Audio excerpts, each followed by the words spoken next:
बाबा अच्छा बताइए, नाम में प्रीति कैसे हो? शरीर पवित्र रखो, वस्त्र पवित्र रखो, भोजन पवित्र रखो, संग पवित्र रखो, तो विचार पवित्र होंगे। विचार पवित्र होगा तो फिर यह समझ में आ जाएगा कि नाम के बराबर कोई साधना नहीं है। नाम जपने के बराबर कोई साधना नहीं। जो नाम जप करता है उसके लौकिक और पारलौकिक सारी कामनाएं पूर्ण हो जाती हैं और उसको मोक्ष पदवी मिल जाती है। यदि मोक्ष नहीं चाहता तो उसे प्रेम प्राप्त हो जाता है। देखो, जैसे सूर्य नारायण उदय होते ही अंधकार नष्ट हो जाता है, ऐसे नाम का प्रकाश होते ही अज्ञान अंधकार नष्ट हो जाता है। पर ये उन्हीं का होता है जिनकी पवित्र दिनचर्या होती है। शरीर पवित्र रखो, वस्त्र पवित्र रखो, भोजन पवित्र रखो, विचार, आपके विचार अगर गंदे हैं तो फिर नाम कैसे चलेगा अंदर? विचार पवित्र रखो।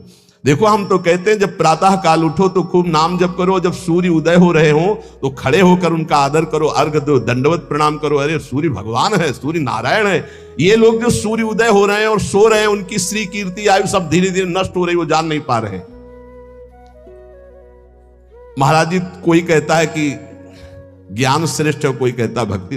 अरे बाबा, तुम इन बातों में मत फंसो कि ज्ञान श्रेष्ठ है कि भक्ति श्रेष्ठ है। अरे जिससे संसार का चिंतन छूटे और प्रभु की याद आवे वो श्रेष्ठ है। जो तुम पकड़ पाओ जल्दी करो, नाम जप करो। इसमें मत लगो कि ज्ञान श्रेष्ठ है कि भक्ति श्रेष्ठ है। मर्यादा भगवान के नाम की एक अमोघ है। खूब नाम जप करो। चारों शास्त्र, वेद, पुराण, जितना ज्ञान है सब नाम में भरा हुआ है। तुम जितना नाम जप करोगे उतना आपके हृदय में वो प्रकाशित हो जाएगा। तुम्हारे मन को जैसे विषय खींच रहे ऐसे तुम्हारे मन को नाम खींचेगा। बहुत ध्यान दीजिए, जैसे विषय तुम्हारे मन को खींच रहे हैं, ये भोगूं, ये भोगूं, ये भोगूं, एक दिन नाम ऐसे खींचेगा तुम्हारे मन को, श्री जी से जोड़ देगा। पक्का ऐसा ही है। संसार के भोगों की तरफ से जब ग्लानि होने लगे, घृणा होने लगे, तो समझ जाना कि नाम तुम्हें खींच रहा है प्रभु की तरफ। और अगर ऐसा नहीं हो रहा तो अभी इतना नहीं नाम जप कर पा रहे कि तुम्हारे मन को खींच कर वो प्रभु में लगा दे। जिस प्रकार दीपक को हम जलाते हैं तो वो अपना प्रकाश करता है, और जब सूर्योदय होता है तो उसका अपना प्रकाश होता है। तो अन्य साधक सब दीपक की तरह प्रकाश करते हैं, और नाम जब प्रकाश करता है तो सूर्य की तरह प्रकाश करता है। मन का संपूर्ण अंधकार नाम जप से दूर हो जाता है। दीपक दूसरी कोठरी तक प्रकाश नहीं पहुंचा पाता, और जब सूर्योदय होना होता है तो अंदर की गुफा में भी प्रकाश अपने आप पहुंच जाता है।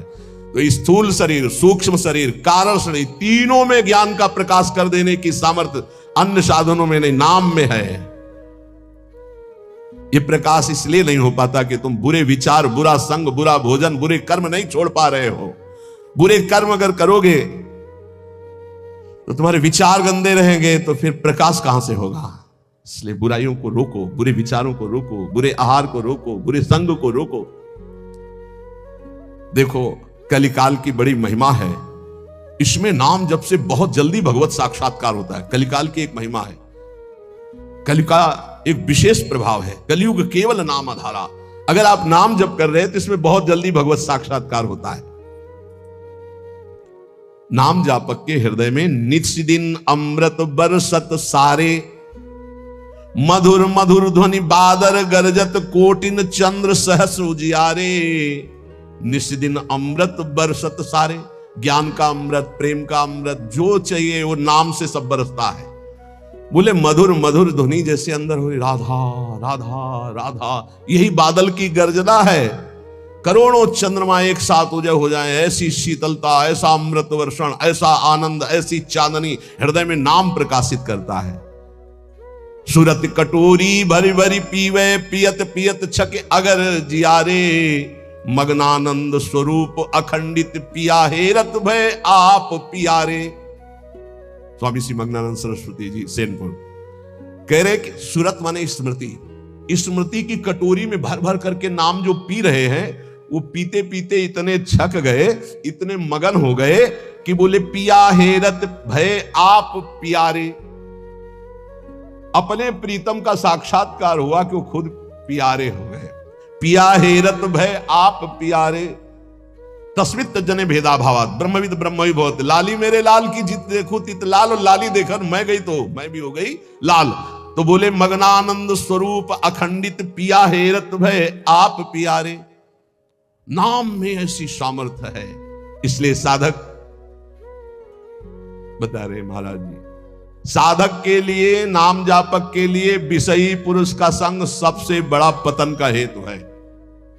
नाम जापक नाम में प्रेम पाने के लिए केवल नाम जापक संतों का संग करे, बस विषयी पुरुषों का संग न होने पावे।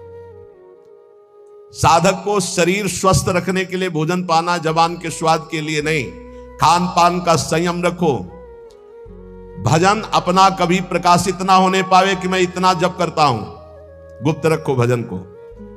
अपने को भजनानंदी बनाओ, लेकिन भजनानंदी प्रकाशित मत करो। भजन से कभी तृप्त मत हो कि हमारी आज की दिनचर्या की 11 माला हो गई, अब तो छुट्टी, मन फंसा देगा। नहीं, 11 माला तो गुरुजी ने कहा, हर समय कहा कि राधा वल्लभ श्री हरिवंश राधा राधा, खाली तो रहना ही नहीं। गुरुदेव से कभी भी सांसारिक वार्ता ना करो। खोटी बातें करने से गुरु की नजर से वो गिर जाता है। जब देखो तब प्रपंच की बात, जब देखो तो उसको देखते ही नहीं, कभी प्रिया प्रीतम की बात ही नहीं करता। समस्या ही समस्या, संसार ही संसार। जो ध्यान दीजिएगा, पाप कर्म, छल कपट, मान की चाह, धन की चाह, पराई स्त्री के प्रति राग, दूसरों की निंदा, परचर्चा, अभिमान, धूर्तता, पाखंड, इन दोषों का त्याग करके संयम ब्रह्मचर्य से रहता है, उसको ये शिकायत ही नहीं हो सकती कि मेरा नाम जब निरंतर नहीं चलता। निरंतर चलेगा। किनका नहीं चलता? जो पाप कर्म करते हैं, जो छलिया हैं, कपटी हैं, जो मान चाहते हैं, जो धन चाहते हैं, जो पराई स्त्री के प्रति राग बुद्धि, जो दूसरों की निंदा, जो दूसरों की चर्चा करते हैं, अभिमान करते हैं, धूर्तता, पाखंड करते हैं, उनके हृदय में नाम नहीं चलता। ये परदोष दर्शन भगवत प्राप्ति में महान बाधक है। इसलिए पर चर्चा, परदोष दर्शन, पर निंदा भूल कर साधक न करे, नहीं नाम जप नहीं कर पाएगा।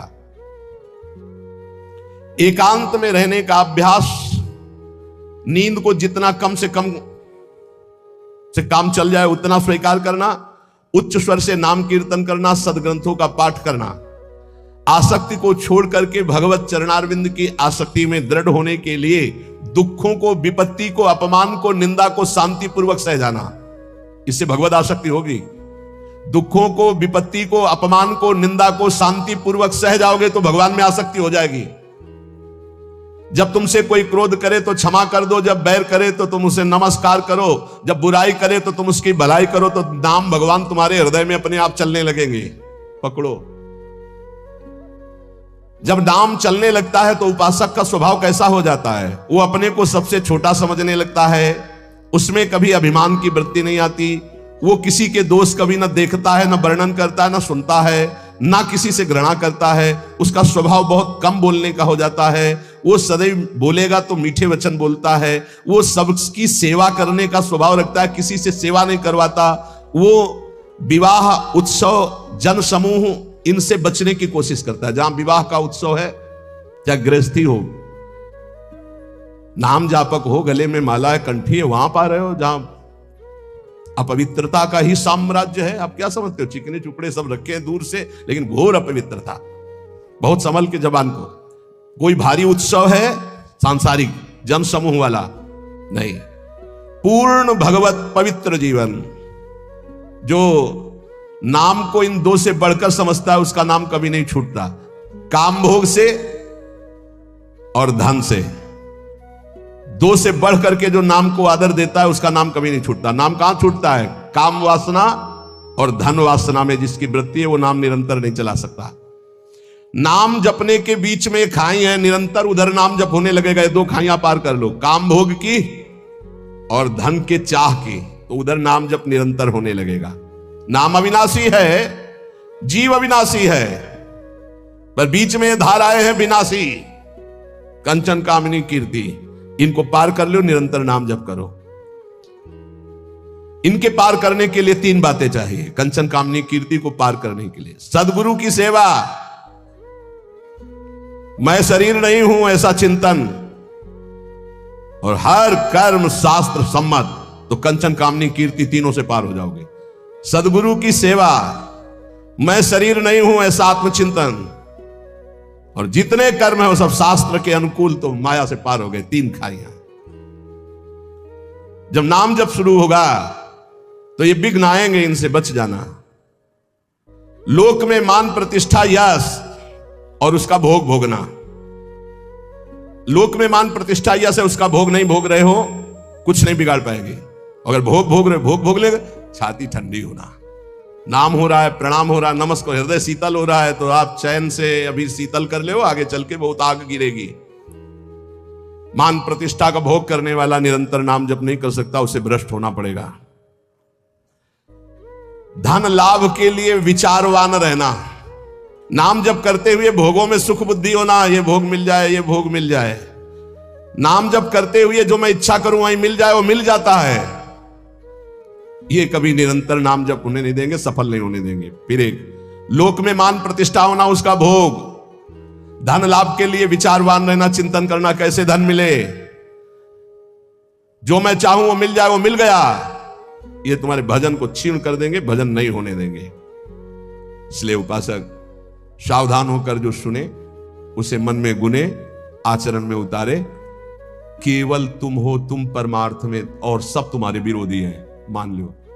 पूज्यपाद शिवड़िया बाबा, ऐ साधक तू अकेला है, पूरा विश्व तेरे खिलाफ है। कैसे महाराज, अब आप ही तो हमारे जीवन हो। अब गया मन, हुआ ना चिंतन, तो ले गया ना तुम्हारा चिंतन। ये कोई गाली दे के, कोई मान करके, कोई भगवान बना करके, कोई धूर्त कह के किसी भी तरह से तुम्हारे चित्त को खींचने ना पावे। पूरा संसार तुम्हारे चिंतन को खींचने वाला है, तुम केवल अकेले अपने चिंतन को बचा के प्रभु में लगा दो। बस यही सूरवीरता है, यही पूरे संसार पर विजय प्राप्त करना है। और इसी के लिए ये चर्चा रोज हो। इनसे बचो, ये करो, ऐसे सावधान रहो। ये सत्संग केवल भगवत प्राप्ति के लिए। इसलिए हाथ जोड़कर प्रार्थना है, आप अपनी कृपा अपने ऊपर करके ये जो सुन रहे हो इसको आचरण में उतार लो। खूब नाम जप करो। मान लो अभी कोई तुम्हारा नहीं, अभी आपकी नवीन अवस्था है, अभी वैराग्य पूर्वक रहो, खूब भजन करो। आगे चल करके तुम्हारे जीवन में बहुत बढ़िया सुख मिलने वाला है। ऐसा आनंदमय सुख जो किसी के संग की जरूरत नहीं पड़ेगी। और आज तुम ऐसे कमजोर बन जाओगे तो कल बहुत रोने वाले हो, कोई तुम्हारे आंसू पूछने वाला नहीं। यहां जो आंसू पूछने के लिए आता है ना, वो ऐसा और एक दर्द पैदा करता है कि और चिल्ला के रो। कोई आंसू पूछने वाला नहीं। संसार में अगर तुम्हारे कोई आंसू पूछे तो बचना, वो पूछेगा कम, ऐसी व्यवस्था और कर देगा कि तुम अभी तो धीरे से रो रहे, फिर और रोगे। ये संसार है। अगर आंसू पूछने के लिए आए तो केवल प्रियालाल आवे तो विश्वास करना, अन्यथा तब तक अपने आंसुओं को पूछने मत देना किसी को। हमारी बात समझ लेना। कोई बहुत प्यार दुलार दिखा रहा है, बहुत बच्चों है, उसकी दृष्टि में कुछ तुम्हारे पास जिसके लिए वो तुम्हारे आंसू पूछ रहा है। तुम्हारे आंसू नहीं पूछ रहा है, वो अपनी कोई ना कोई वासना, कोई ना कोई इच्छा, कोई ना कुछ देख रहा है तुम में, इसीलिए। और जिस दिन तुम केवल प्रियालाल का इंतजार, जिसने बांधा है वही छोड़ेगा, जिसने रुलाया है वही आके पुचकारेगा। हमको इंतजार उनका करना है, तब तक रोना बंद नहीं करना है। ए बिन रोए किन पाइया प्रेम पियारा मीत, एकांत में बैठ के रो लाख समझाते हैं। अपने लिए दुनिया रो रही, बड़े बड़े मोटे आंसू गिरते हैं तो लालच लगता है, ये आंसू तो श्री जी के लिए। श्री जी की चर्चा में कभी नहीं रोना। कितने को ऐसे देखा है, श्री जी की बात पर श्री जी के लिए कभी नहीं रोना, और अपनी जरा सी बात पर तो इतने बढ़िया आंसू गिरते हैं, मोटे मोटे आंसू। अपनी प्रतिकूलता, अपनी अनुकूलता के लिए रोना आता है। ए भाई, ये संसारिक लक्षण है। भक्त के कभी आंसू भगवान के सिवा कहीं और गिर नहीं सकते, ये पहचान है। काट डालो तो भी आंसू नहीं आएंगे, वो उसके आंसू सिर्फ बिके हैं भगवान के लिए। अगर उसके आंसू ढलकेंगे, निकलेंगे तो केवल प्रियालाल के लिए। तो ऐसे बनो, प्रियालाल के लिए रो। संसार में कोई आपका नहीं है। ये हमारी बातें आपको लगेंगी कि हमारे तो बहुत है प्यार करने वाले, तो धिक्कार है भी तुम्हारी बुद्धि तुम्हें धोखा दे रही है। जिस समय पवित्र बुद्धि होगी उस समय देखोगे एक हरि के सिवा कोई प्यार करने वाला नहीं। इसलिए हमारी प्रार्थना मान लो, ये 4 दिन की चांदनी है जो सभा लगी है, ये स्टेशन है। अपनी अपनी गाड़ी आई, छूट जाएगी, निकल जाओगे। तुम भी टिकट लेके बस ऐसे बैठे रहो कि मुझे बातचीत करते हुए समय व्यतीत करना है। किसकी बातचीत? प्रिया प्रीतम की। जाना हमें श्री जी के पास है। पता नहीं आप लोग ठान क्यों नहीं रहे कि मुझे जाना है श्री जी के पास। तैयारी है प्रिया प्रीतम के पास जाने की? तैयारी कर लो। हम कह रहे हैं तैयारी कर लो, एकदम गाड़ी आएगी, एकदम। और ये इतनी रफ्तार की गाड़ी है कि सेकंड भर इंतजार नहीं होता कि दस्तखत कर दो। इसमें छूट नहीं है कि दस्तखत कर दो, लड़कवा दौड़ के आ जा ले दस्तखत करवा ले, ऐसे नहीं है। गाड़ी आई तो बस निकलो। और ये पहले से चयन कर लो, पहले से पता लगा लो, पहले से तैयारी कर लो कि तुम टिकट कहां के लिए हो, कहीं की टिकट है नहीं है, तो फिर जो टिकट मिलती है वो नरक की फ्री मिलती है, तत्काल वाली। पहले से ये बुक कराई जाती है, निकुंज जाना है कि वैकुंठ जाना है, पहले से बुक होती है, और यहां सब निश्चिंत हैं।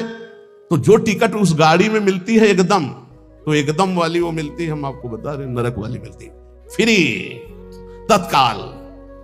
वो तो तुम गाड़ी में भी बैठ जाओगे तो मिल जाएगी, फ्री मिल जाएगी। अगर कहीं पावर लगा के मिलती तो वैकुंठ की, कैलाश की, साकेत की, गोलोक की, इनकी पावर, और अगर कृपा से मिलती तो वृंदावन